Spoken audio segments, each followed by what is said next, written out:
Pozdravljeni. V posnetku pred vami se bomo tokrat posvetili konceptu elastičnosti.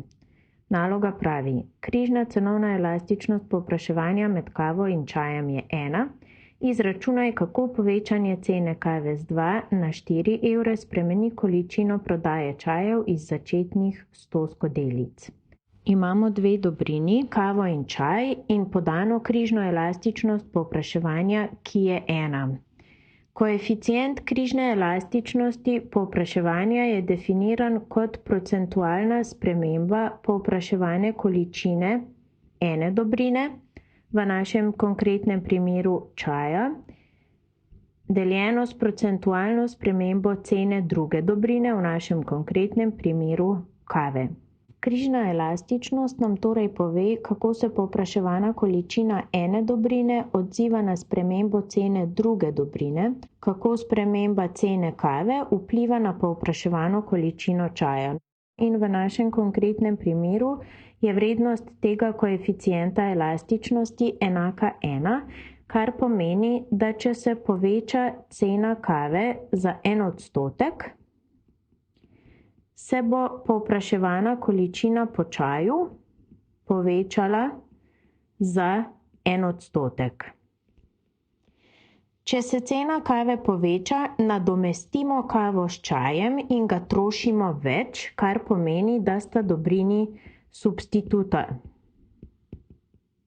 Izračunati pa moramo še spremembo povpraševane količine čaja. Glede na to, da imamo v nalogi podani 2 ceni in 1 količino, drugo pa iščemo, to pomeni, da imamo podani 2 točki na krivulji povpraševanja, nimamo pa enačbe povpraševanja in zato bomo računali razponsko elastičnost.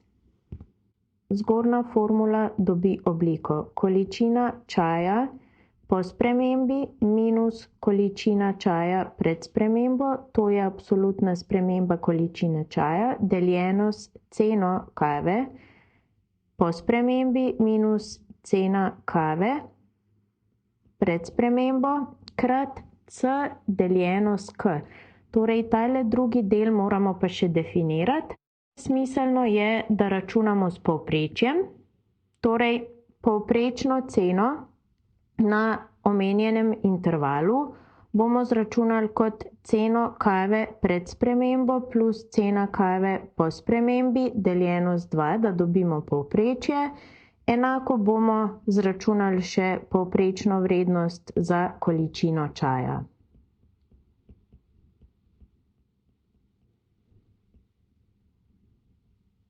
Če vstavimo številke in preuredimo, dobimo